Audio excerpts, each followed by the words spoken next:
Hello. This is week 89 in Intuitive Momentum Fitness. Did some rearranging of my recording space, and so I have been facing this window here, and now I'm facing this way. So you got a different rear view rear view behind me. Was the living room over there? Now it's the kitchen. But yeah. So today we're talking about when trauma limits health and fitness, because we talk a lot about health and fitness, and in health and fitness circles, there's a lot of talk about health and fitness, but I don't think there's a lot of talk about how trauma impacts health and fitness. So there are multiple ways that this happens. Hey Kristen, glad you could join.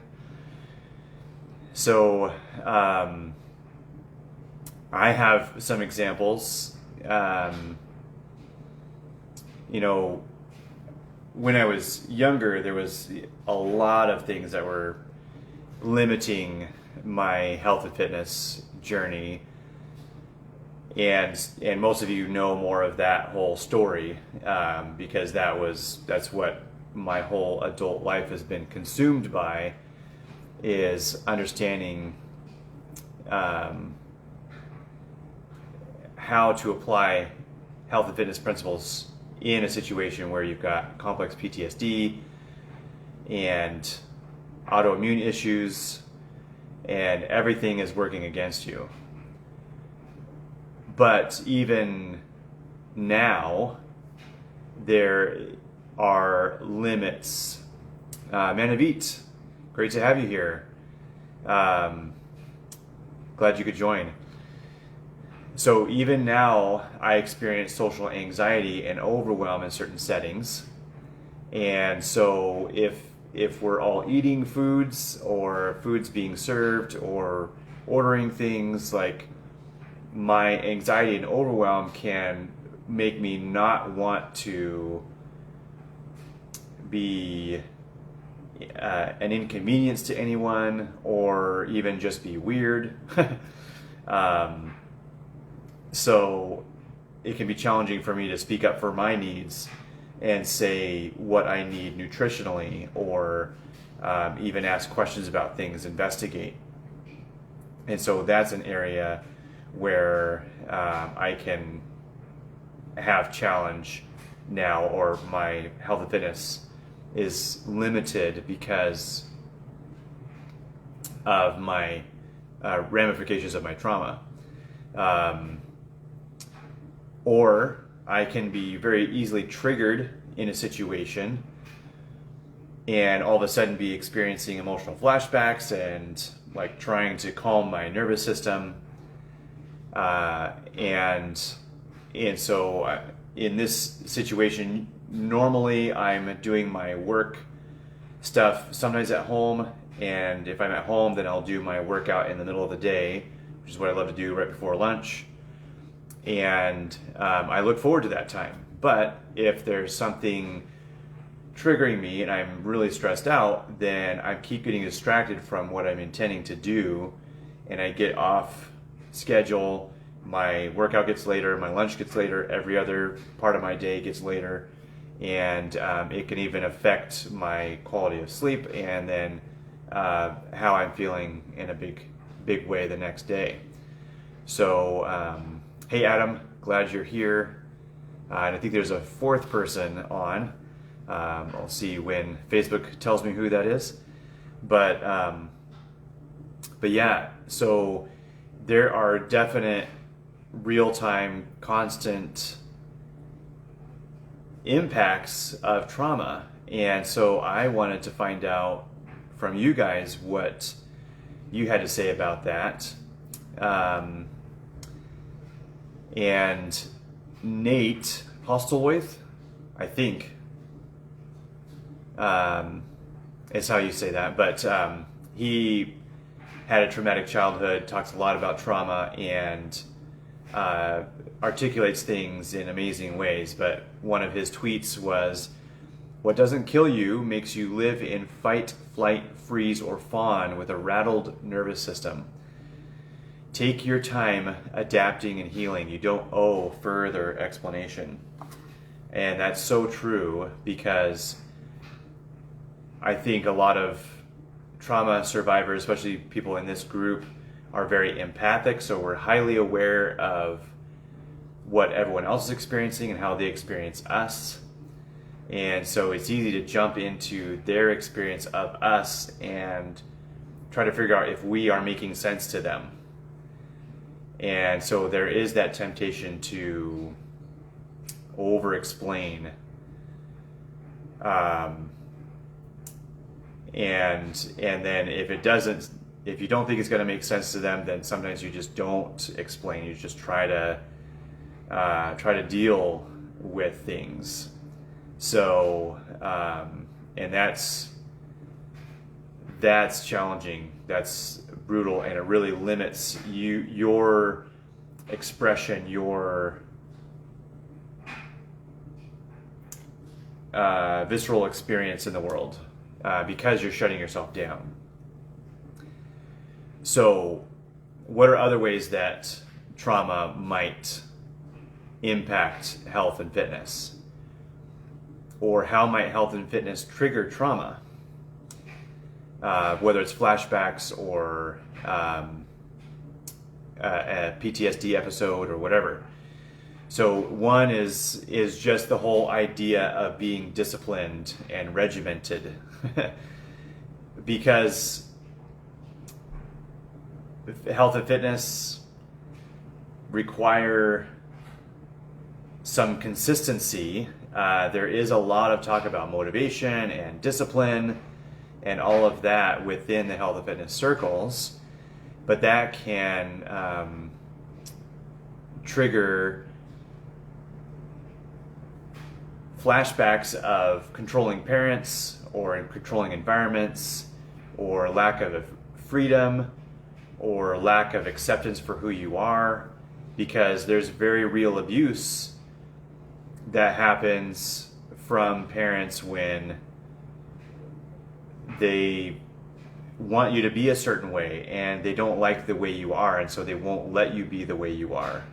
And so it may have nothing to do with health and fitness, but because they were trying to control you and trying to get you to stop being you, then you end up feeling like anyone else who does that, even if it's your own goals, it feels like the same thing all over again. That could be highly triggering. Trying to avoid certain foods can trigger that feeling of lack of freedom or being deprived, and trauma can be based around that. Even the physical aspect of cardio and physically being out of breath can make the body feel like it's having a nervous system response to trauma. And maybe there's no trauma around, you're just out of breath, and the body thinks it's hyperventilating, and then all of a sudden the rest of your nervous system gets triggered into full-on panic attack just because you were short of breath for an exercise session. And then another example is lifting to fatigue, and that feeling of weakness, which translates to powerlessness. Because the weird thing about strength training is that you do have to become weak to get strong. And cardio conditioning is about running out of breath so your body learns to adapt, and so then you don't run out of breath as easily, or it takes more to run out of breath. So completely understandable, so much compassion on those experiences of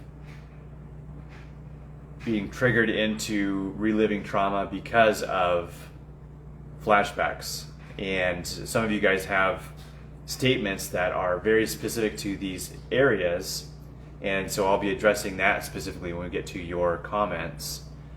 But first I want to talk about in general, and again I'll have specific comments for each of you, but in general, how do we honor our trauma and also move gently toward our own deep desires, like the things we really long for, like intellectually and even on a certain level emotionally.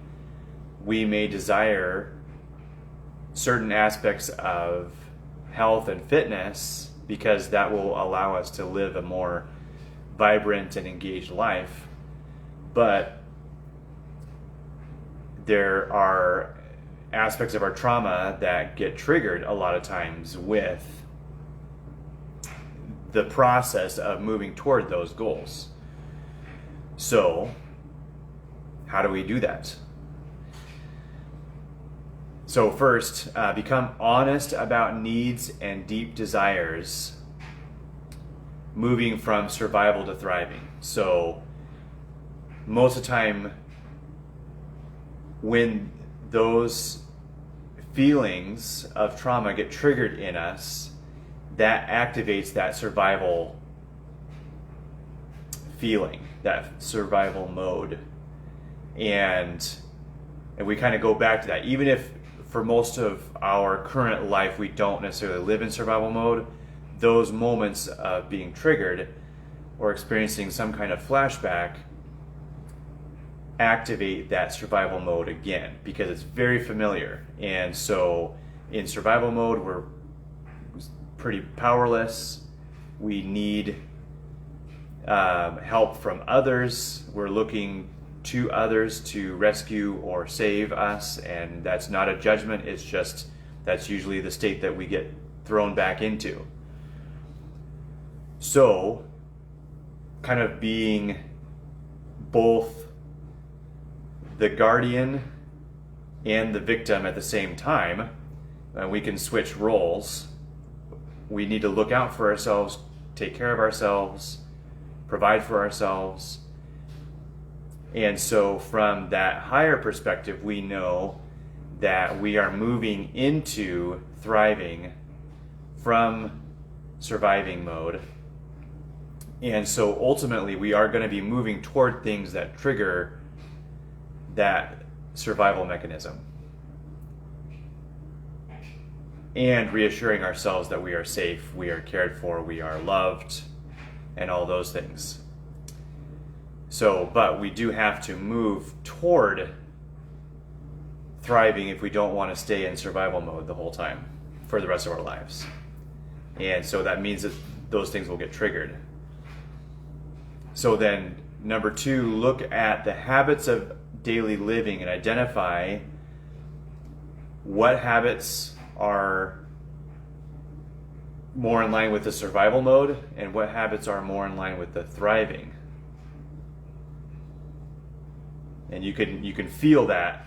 You can feel which patterns of behavior in your everyday life are more about surviving the moment versus moving toward a better reality or a thriving reality.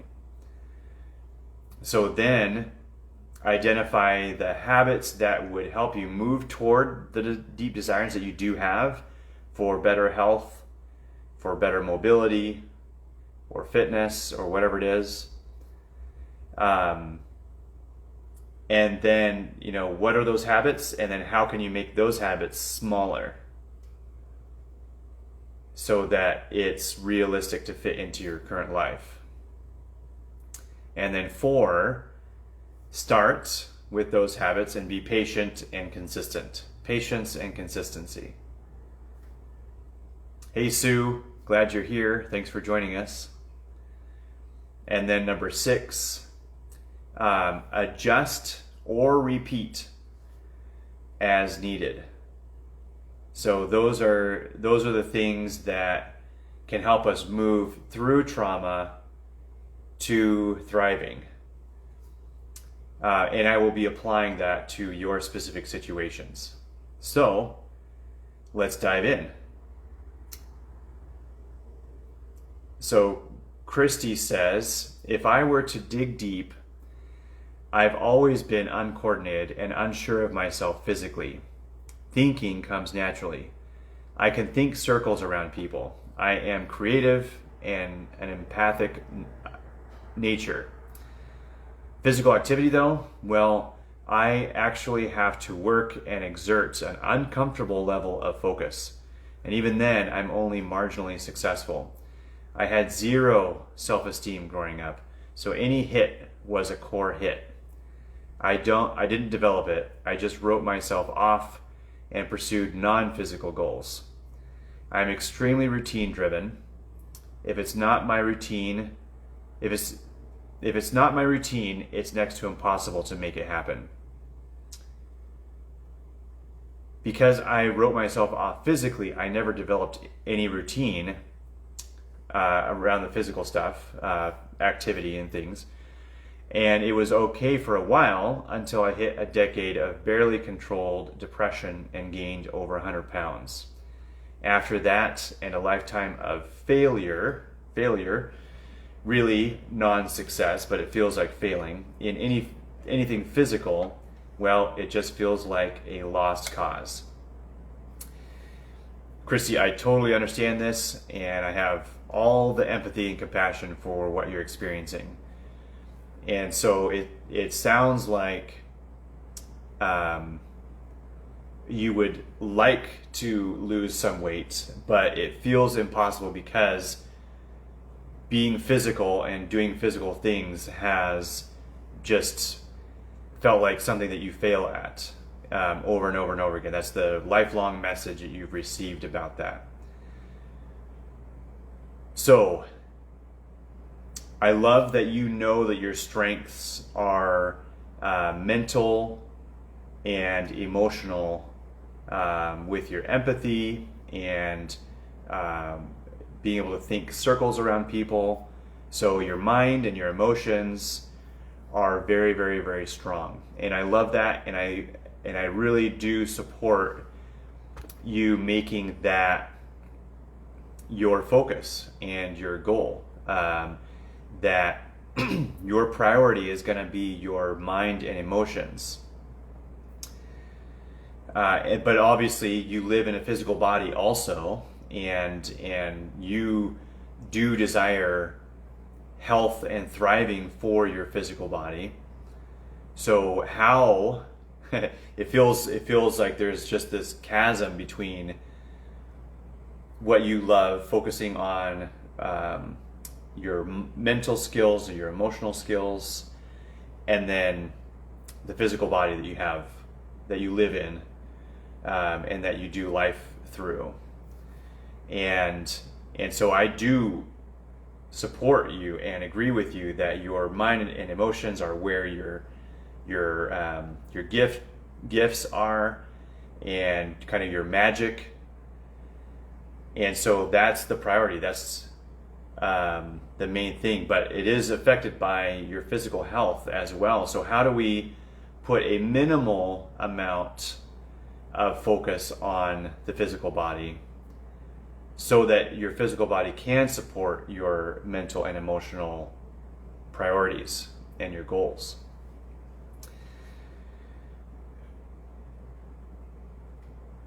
So first, we have a lot of potential triggers around physical fitness and your physical body in general. You said you felt uncoordinated and unsure of yourself physically, and you feel like you've had to work harder than other people at physical stuff and still didn't get close to matching them for results or outcome or all those things. And you feel like it's next to impossible to do anything if it's not part of your routine, and you wrote yourself off physically, so physical activity, physical fitness, health stuff has never been a part of your routine.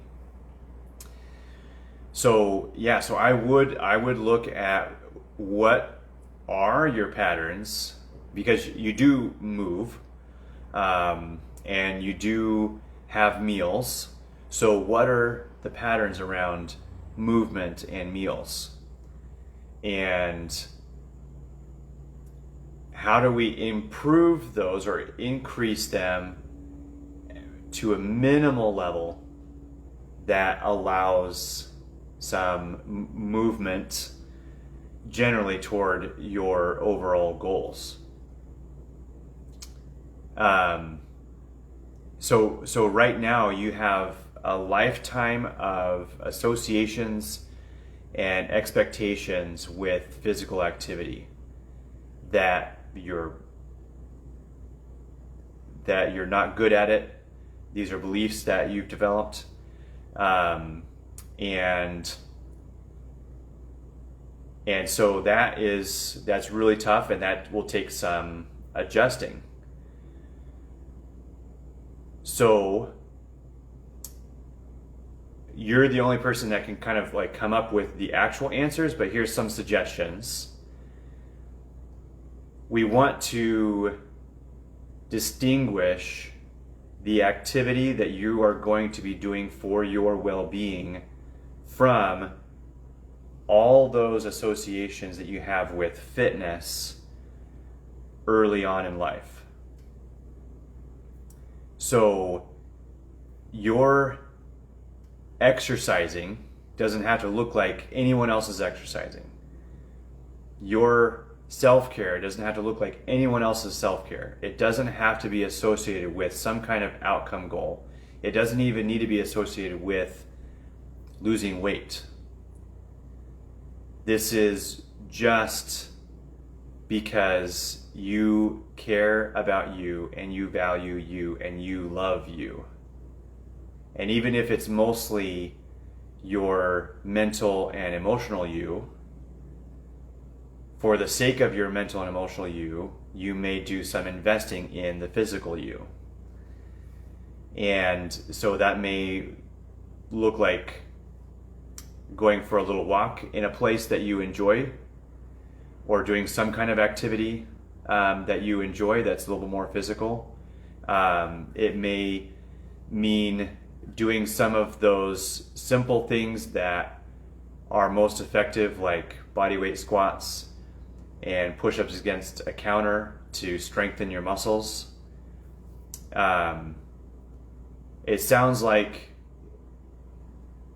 that the decade of depression that you mentioned is something that's in the past, but what are some things that you enjoy that you want to be strong for, or activities that you might actually enjoy doing? You know, something like ping pong, or playing catch with your kids or something. So just a little bit of movement that doesn't necessarily make you feel like you're trying to exercise in all the ways that exercise or fitness was defined in your early years. And the same thing with food. Like I said, you probably do eat. So looking at what are those associations with foods and meal times and all those things, and how do you tweak them just a little bit to be more aligned with the goals that you do have for yourself. So and then with all these changes, keep it super simple and move towards your goals super slow. Ideally, it's going to be as consistent as possible. It's going to be something, and that's why we want to keep it simple, so you can be consistent. But you're going to take it really slow and not have any hard and fast goals. Especially like weight loss goals by a certain time or anything. It's just going to be lifestyle tweaking and association tweaking and expectation tweaking little bits at a time, moving forward, so that in 10 years from now, you're a bit healthier than you are today. 20 years from now, you're a bit healthier than you are today. So that as you get older, you're actually getting more capable and able to participate in life in more of the ways that you want to. If you have any thoughts about that, I'd love some feedback. If you want to do any individual coaching, I offer that. But I'm super proud of you. Thank you for sharing that. Thank you for honoring us with your vulnerability. And we are supporting you 100%. So, thank you. And Susie says, I usually do pretty well with working toward goals and am pretty patient and persistent, aka stubborn, in pursuing them. However, if achieving them relies on things happening beyond my control and those things aren't coming together such that I feel like I'm being held back, I can get frustrated, exhausted, and need a break from pursuing my goals. Case in point, shifting my career permanently to be science-based. I'm not getting anywhere with that. So yeah, that is a tricky aspect of life, because there are things that are within our control and there are things that are not. And so when we've done as much as we can do to align our life to those goals, and then the things that are supposed to click into place elsewhere are not, it can be really frustrating. But I would just encourage you to keep holding on to those goals and stay aligned with them. Stay excited about those possibilities, and stay open to miracles. So back to Susie. As for fitness things, the interplay with it and my emotional state and life experiences are a little different. Usually the only thing that holds me back are injury, and even then I might have done chair aerobics and swam just with my upper body since I was nursing a knee injury because I'm ridiculous, and puking illness. So the only thing that holds her back are injury and puking illness. Most of the time I work out because I like it. I like to move, and I find community around my fitness activities. But I also found long ago that working out helps me get unpleasant feelings out of my body. I'm a little challenged with how to sit with and process negative feelings, because often when I expressed things along those lines, I got hushed or shut down by others. So one of the things that helps me if I'm feeling stressed, anxious, down, mad, bored, frustrated, etc., is to move. It's like the exercise burns off whatever excess negative energy I'm carrying in my body because of how I feel about something happening in my life. There was just something this week that had me upset. Something at lunchtime set me off, and I was all tied up with it all afternoon and after work. It was a couple of hours between work and my Zumba class, and that class time couldn't arrive fast enough as I needed something to do to get me out of my head. So I'm in class, and maybe 15 or 20 minutes into it, I feel the relief of it in my body. Like I physically felt lighter and looser, no tension, as if the weight of the emotion was lifted off. It was akin to the weightlessness you feel when floating in water or a pool. It makes sense that I get ridiculously determined to get in a workout no matter what, because among other things, I suppose it's one way I figured out to self-soothe when I feel upset. So yes, absolutely love this example. I've mentioned it before, but those who experience a car accident and are able to be held by someone, get a hug from someone, rather than just immediately interrogated by police or bystanders or whatever, the person that is able to be held or hugged by someone immediately after the trauma are way less likely to develop complex PTSD or PTSD. And then animals in the wild, when they are like a deer or gazelle, when they're running away from a predator, and maybe they're almost taken, or they're in the jaws of the lion or whatever, and then something else distracts the lion, and they live. They usually are stunned for a little bit. They kind of are frozen, and then they kind of like come back to themselves, and they shake and they shake and they shake. And then they go on. And animals don't develop PTSD most of the time when they're able to go through that process of physical release. And there are actually some healing modalities centered around helping people shake in certain ways, process their a trauma, and then shake their body, and then they release that. So it's kind of amazing, but you've tapped into a primal response to trauma, and you're carrying less of that with you because of your physical fitness.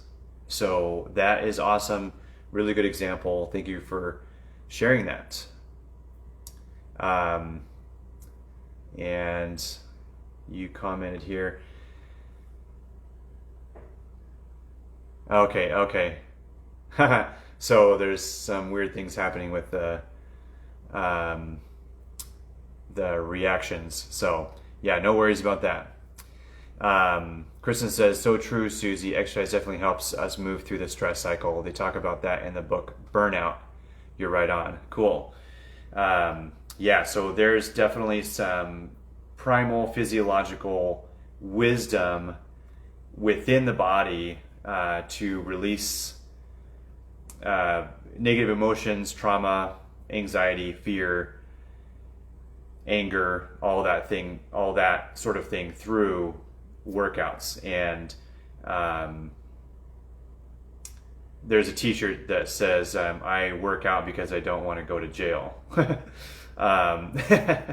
So some people relate to that, but it is a strong aspect of why people work out and the benefit that they get from working out.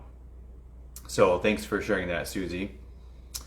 Adam says, I've been thinking about this topic a lot lately. I've been wondering why I have so much resistance now to exercise, sports, physical training, etc., when I used to be very athletic and loved to work out. Sure, I'm older now and kind of beat up, but that still doesn't account for it. I realized recently that there may be a couple of specific trauma things related to this that have me in great anxiety around movement and exercise. After my accident a decade ago when I shattered my body, it took me several years of occupational and physical therapy to be able to walk and function again. Yeah, that is super intense. But still, I recovered better than anyone could have imagined. However, I believe that I've come to associate stretching and physical therapy and other movement exercises more with pain and drudgery than enjoyment and feeling good like I used to, and hence have been avoiding it. And also, another big fear around body movement that I developed was early on after the accident was when they had me in a full turtle shell back brace for months while my broken spine was healing. I learned to sleep on my back with this brace on in perfect stillness, terrified that if I moved even a little bit, that I might further sever my spinal cord and be paralyzed for life. That's terrifying. That's a huge trauma. Since then, I've never really been as comfortable in my body or with movement and exercise as I used to be. And I find myself in literal freeze mode often and fear being injured while moving or exercising. The resultant anxiety from this has deterred me a lot from pursuing or attaining my physical fitness objectives. So yeah, that is massive. And I appreciate you sharing that, and I appreciate that you had that reflection, that insight about how you associate activity, because that is really, really massive and very true. So something that I've experienced with sprained ankles and torn knee ligaments, and then with my collarbone that broke, and then other people have said. I just talked to a friend who broke her leg a couple years ago, and I saw her back at volleyball again, and I was asking how it was, and she was talking about that she's physically strong, she just has to train her mind that she can trust her leg again. And that's a huge part of recovery, is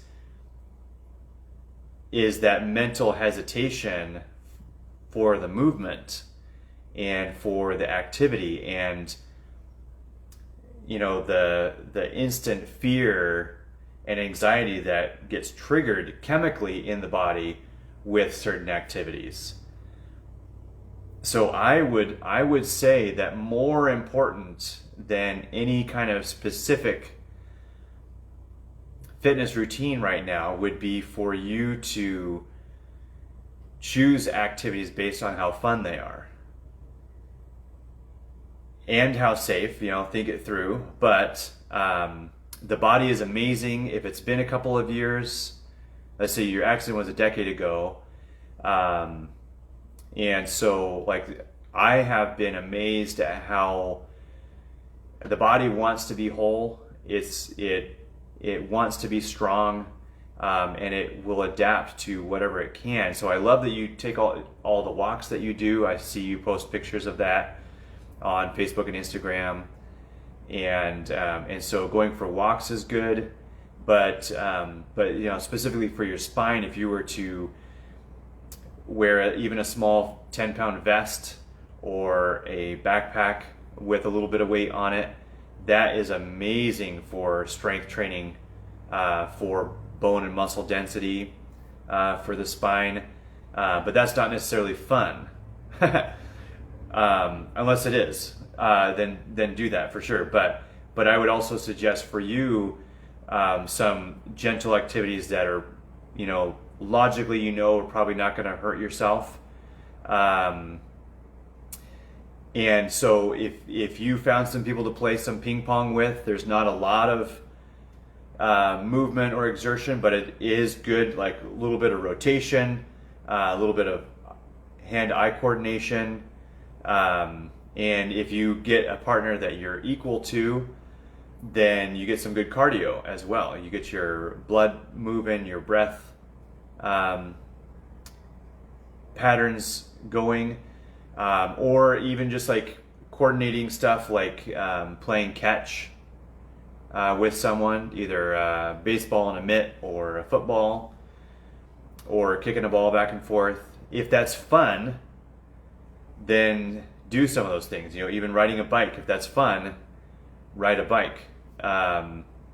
If it's fun to think about picking a dance class, whether that's like Zumba or something else, or a yoga class, if that sounds fun, or even getting one of those juggling kits and learning to juggle. It's fun and it's active. So whatever it is that you feel like would be more fun is something that you should focus on first, because we want to switch that association that you built of what was it you said? Pain and drudgery. So if swimming is fun, or taking an aerobics class in the pool, water aerobics class, just kind of think through like what would be the most intriguing. And sometimes if you've experienced a lot of trauma, then you don't have any idea how to choose something fun, because you don't, like, you're not thinking in that mode. You're not thinking in that arena. Like, fun is not part of survival. So if you've been in a lot of trauma in a certain area, then you're going to be in survival mode, and surviving is never fun. Like, there's no such thing as fun. When you're surviving, you're just surviving.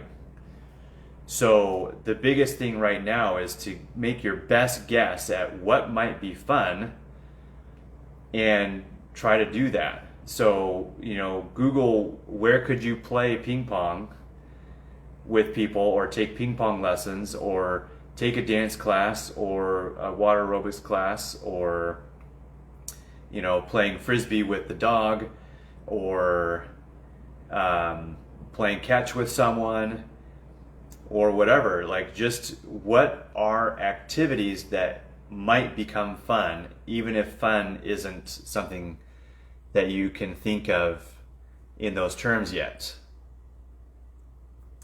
Susie says, yes, 100%. After the fact of commenting, I thought that the feeling I experienced, that release, could be an example of the relaxation response. Usually I get that meditating or in other restorative activities. What was interesting about it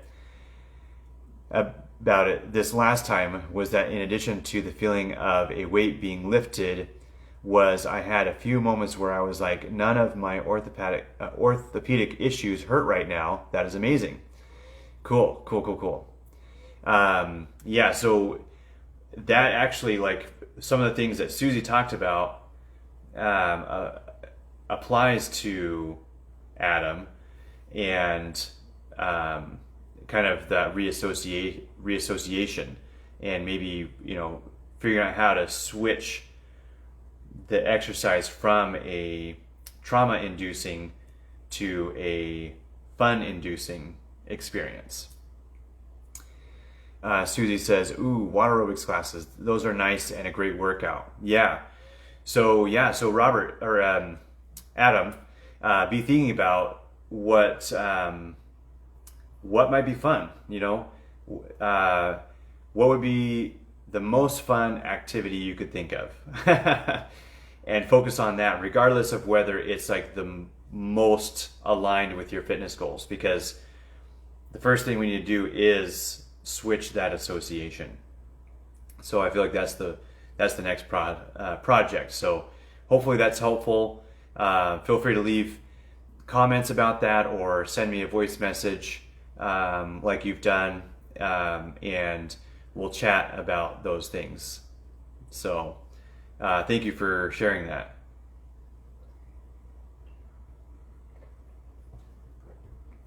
So Nadi, and I love this one, I'm excited about this. Nadi says, I believe a root that I've just gotten to is that I was judging myself for losing what I once had. I always would think about how at the height of my physical health in college, I had surprised myself by easily leg pressing 400 pounds. This was following a career as a wrestler in high school. Now, when I look at my legs, I can see the muscle loss, and I know I am nowhere near as strong now. Comparing me now to past me through a critical lens was causing a huge blockage moving forward on my fitness journey. I don't even like the word fit. Haha.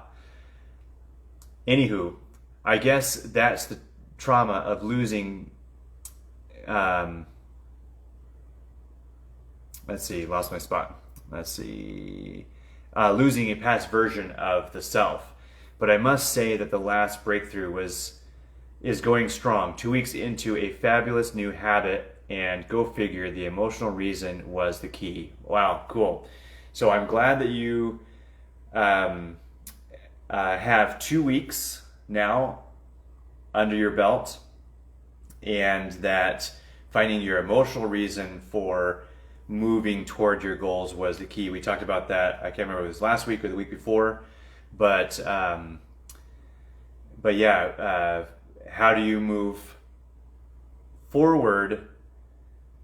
How do you motivate yourself to move towards your goals? And how do you make your desire for your goals bigger than your desire for comfort in the present moment?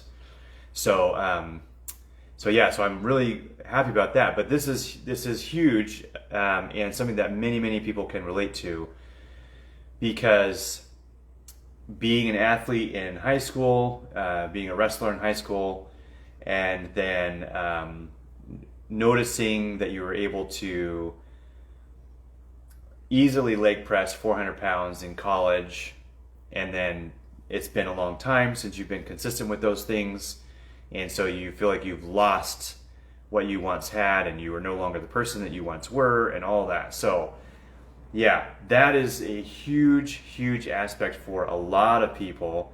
And I actually, early on in my fitness career, I was kind of meeting with a lot of those people that had been athletes in high school and or college, and then they'd started their career, they started their family, they'd been out of the routine for 10-15 years, and they were just coming back to the gym, and they were super depressed because they were trying to do what they thought of as their usual workouts, and they were hurting themselves or couldn't even get close to what they used to do. And they could remember all their records that they held, and they realized that they were so out of shape compared to where they were, and it was super discouraging. So a couple things I want to talk about, because I've actually been able to think about this for a while because of all those experiences. So for me, it was a little different. I had horrible health the first 22 years of my life, and started experiencing some improvements as I got close to 23, and then discovered more of the issues that I had, and then just slowly, incrementally throughout my 20s, getting healthier and healthier, and then in my 30s, same thing. And so for me, there are not as many, there are some, but there are not as many ways that I have experienced a setback in an area that I was really powerful in once, because my childhood was so miserable. So a slightly different experience, but there is some really good encouragement, and the best one I feel like is the last one that I'm going to share. So stay tuned.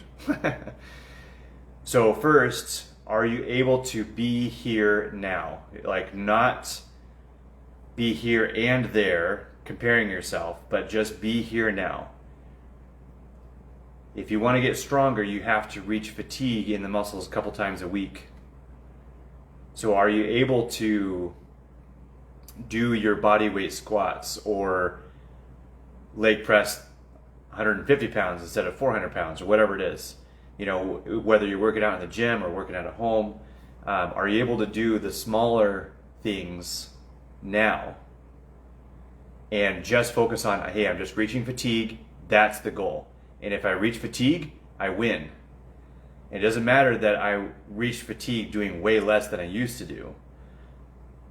The goal is to reach fatigue right now, because right now is where I'm at.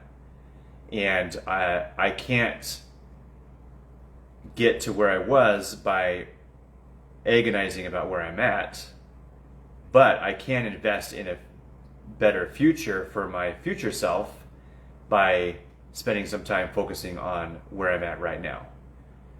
So don't waste any time on regret or sorrow or comparison, but just be here now.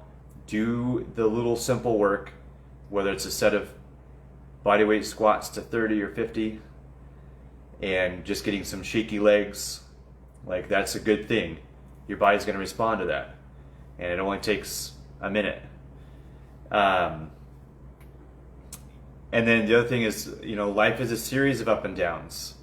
We're never in a constant state of being. That's true for everything in nature. In the wild, animals, some seasons of the year they're able to eat plenty. Other seasons of the year they have a hard time finding food, and they're way thinner and skinnier and probably less strong than they are other times of the year. So fluctuation, going through seasons, is part of life. And so being able to recognize that and apply that with grace and compassion toward ourselves is massive. You're not always going to be at peak physical condition, even as an athlete.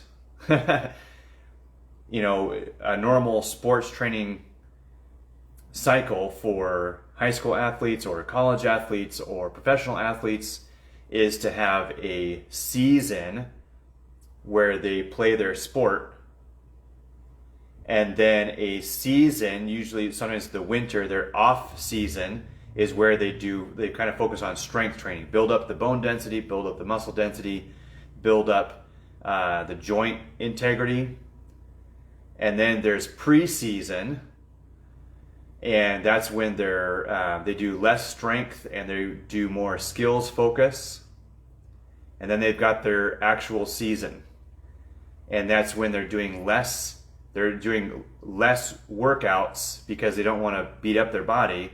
They're saving their strength for the actual games and their sport. And so then they focus on that for the season. Then they go to off season again, and they're doing strength training. And then they're doing the preseason, and they're working on their skills and their specific workouts, the targeted workouts. And then they're doing the actual games. So, yep, entropy. And you're welcome, Nadi. And then you've got like athletes, like even Olympic athletes like Lolo Jones, who kind of alternates between, or has alternated between, sprinting and bobsled. And those are two different, or hurdles and bobsled. So they're similar, but they're different. And so that takes different focuses, different weight goals. Like she has to adjust to the new sport, whatever she's focusing on at the moment. So so it's okay to cycle through. Like someone who has been doing entropy is the devil. I love it. So if an athlete has been playing one sport that's more sprint focused, let's say a soccer player, that's a lot of sprinting. It goes for 90 minutes, but it's a lot of sprinting. And if they decide to suddenly they're going to start training for a marathon, that's a different style. And there's actual muscle fiber changes that happen in the muscle. So change is normal. So know that you're not always going to be at peak. You know, one of the things that I slightly disagree with CrossFit is that their goal or their objective is to be good at everything. And I think there is a certain amount of being good at everything that you can reach, but you can't be the best at everything all the time. And so they do call themselves the fittest on earth. But you can't win the Olympics using that approach, because you have to pick your sport, your activity, and actually become the best at that, which means other things fall off, because I don't believe that we're physically capable of being able to win a marathon and win a powerlifting competition and win a swimming competition and anything else, you know? So, ice skating or whatever, like you have to really focus. So the body adapts to exactly what you do, and it's really challenging to do everything all the time consistently enough for your body to adapt to everything. So, so don't feel bad. Like there have been times when all I did for back day was pull-ups. And so I've gotten up to 24, I think I did 26 pull-ups in a row once. And there are times when I've done, I think 250 pull-ups in an hour, because I would do as many as I could. I'd jump off and rest, swing my arms around, jump back on, do another 20 or so. And then, you know, after a while I could only do 15, then after a while I could only do 10, but I'd still get 250 within an hour.